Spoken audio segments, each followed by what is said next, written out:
একজন পুরুষের কিছু আলাদা বৈশিষ্ট্য থাকতে হয়, যেমন একজন নারীরও কিছু কি থাকতে হয়, বৈশিষ্ট্য থাকতে হয় আল্লাহর কাছে প্রিয় পাত্রী হওয়ার জন্য, আল্লাহর কাছে মর্যাদাবান হওয়ার জন্য। নবী আলাইহিসসালামের কাছে একবার একটি লোক আসলেন। লোকটি যাওয়ার পরে নবী আলাইহিসসালাম উপস্থিত লোকদেরকে জিজ্ঞাসা করলেন, এই লোকটি প্রসঙ্গে তোমাদের বক্তব্য কি, মন্তব্য কি, এই লোকটার সামাজিক অবস্থান কেমন, এর মূল্য কি? তখন সবাই বলে উঠল, ইয়া রাসূলুল্লাহ, এই লোকটা তো খুব আমাদের সমাজে খুব হাতে গোনা মানুষ। এই লোকটা যদি কারোর মেয়ে বিয়ে করতে চায়, সঙ্গে সঙ্গে সবাই তার কাছে মেয়ে বিয়ে দেওয়ার জন্য প্রস্তুত থাকবে, পয়সা কড়ি আছে হয়তো, ভিআইপি যেটাকে আমরা বলি। কিছুক্ষণ পরে আরেকটা লোক আসলো, এসে চলে গেল। তখন নবী আলাইহিসসালাম সাহাবীদেরকে আবার জিজ্ঞাসা করলেন যে এই লোকটা সম্পর্কে তোমাদের মন্তব্য কি? তখন সাহাবা ইকরাম মন্তব্য করলেন, ইয়া রাসূলুল্লাহ, এই লোকটা আমাদের সমাজের খুবই সাধারণ একজন মানুষ। এই বেচারা কারোর মেয়ে বিয়ে করার প্রস্তাব দিলে কেউ তার কাছে মেয়ে দিবে না, পয়সা নাই, কড়ি নাই, কিছুই নাই তার, অসহায় মানুষ, সাধারণ মানুষ, এমন কাজ করে এই কাজ উল্লেখ করার মতো কোনো বড় চাকরিও করে না, কেউ তার কাছে মেয়ে বিয়ে দিবে না, এবং সে যদি সুপারিশ করে তার সুপারিশও কেউ শুনবে না, সে যদি কিছু বলতে যায় কেউ মনোযোগ দিয়ে তার কথা শুনবেও না, এরকম একটা সাধারণ মানুষ।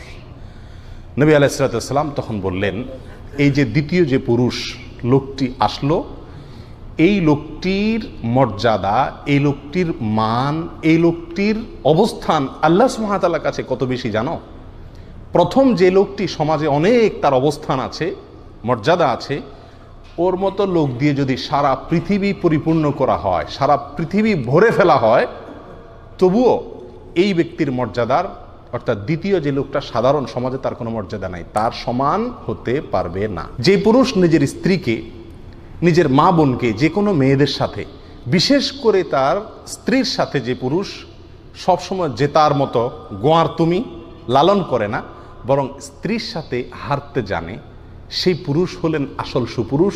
সেই পুরুষের প্রশংসা নবী সাল্লাল্লাহু আলাইহি ওয়াসাল্লাম করেছেন।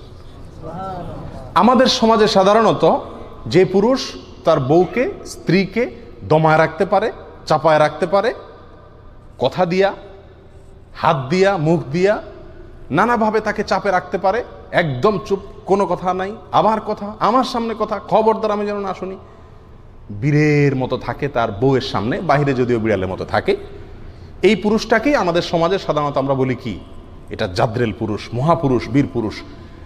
নবী আলাইহিসসালামের হাদিসের আলোকে এই লোকটা পুরুষ না, এটা কাপুরুষ। এটা কি? কাপুরুষ।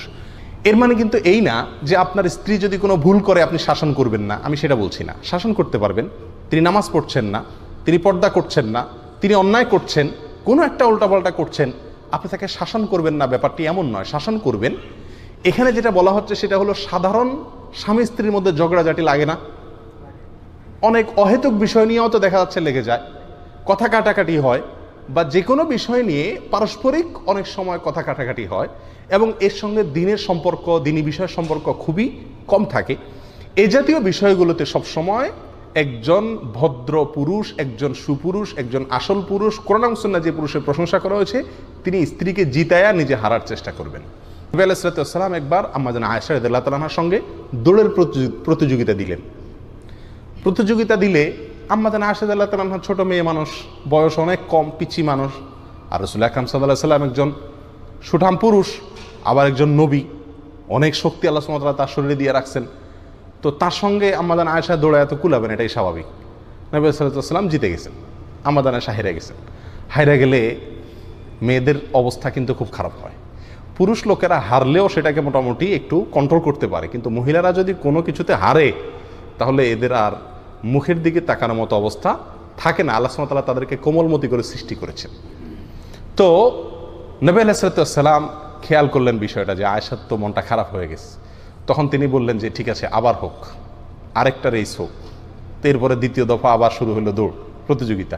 সেই দৌড়ে নবী আলাইহিস সালাম ইচ্ছাকৃত হেরে গেলেন, আম্মা জান আয়েশাকে জিতাই দিলেন। আর জিতার পরে তো খুশির শেষ নাই আর। এই ঘটনা আমাদেরকে কি শিক্ষা দেয়?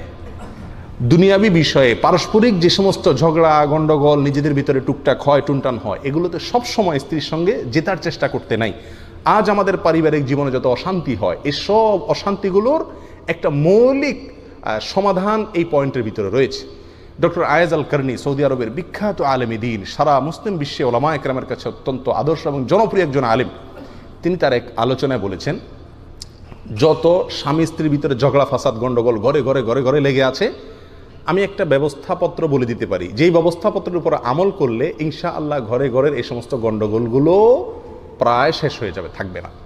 তিনি বলেছেন, আমি আমার শত শত হাজার হাজার ছাত্রকে এই ব্যবস্থাপত্র বাতলে দিয়েছি, তারা এটার উপর আমল করে উপকার পেয়েছেন, আমাকে জানাইছেন ব্যক্তিগতভাবে। বলবো আপনাদেরকে সেই ব্যবস্থাপত্রটা। সেই ব্যবস্থাপত্র হলো, তিনি বলেছেন, আপনার সাথে আপনার স্ত্রীর সাথে যদি কোনো বিষয় নিয়ে ঝগড়াঝাটি শুরু হয়, গন্ডগোল ফাসাদ শুরু হয়, আপনি একেবারে বিড়ালের মতো হয়ে যান, বাঘের মতো না হয়ে কিসের মতো হয়ে যান? বিড়ালের মতো হয়ে যান। এটা পুরুষদেরকে করতে হবে, শুরুতে হাঁটতে হবে এবং স্ত্রীকে জিতাইতে থাকেন, জিতাইতে থাকেন, জিতাইতে থাকেন। সে যা বলে, হ্যাঁ হ্যাঁ ঠিকই বলছো, আমার বিরাট ভুল হয়ে গেছে, সন্দেহাতীত ভাবে, আল্লাহ আমারে মাফ করো, ছি ছি ছি, আমি এরকম একটা কাজ করলাম, আর হবে না ইনশাআল্লাহ, তুমি দোয়া করো, আল্লাহ আমারে ভালো করে দেখ, আসলে এটা কোনো একটা কথা হলো, এটা মানুষের মতো মানুষ কাজ করলাম না আমি, আল্লাহ আমারে মাফ করে দেখ, ইন্না লিল্লাহি ওয়া ইন্না ইলাইহি রাজিউন, ঠিক বলছো তুমি, ঠিক, সহি সহি সহি, রাইট, আর হবে না ইনশাআল্লাহ, আচ্ছা এবারের মতো।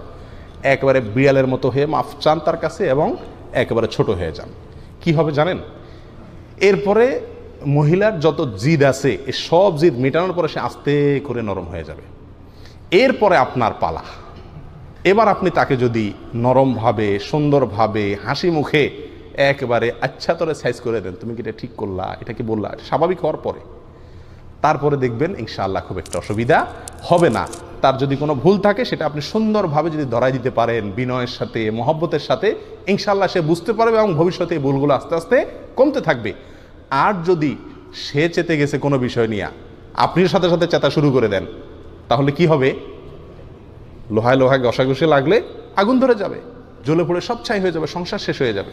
প্রিয় বন্ধুরা, এই জন্য নবী আলাইহিস সালামের আদর্শ হলো স্ত্রীর সঙ্গে ব্যক্তিগত যে সমস্ত ঝগড়া গন্ডগোল ফাসাদ হয়, এগুলোতে সবসময় নিজে জেতার চিন্তা না করে স্ত্রীকে কি করতে হয়?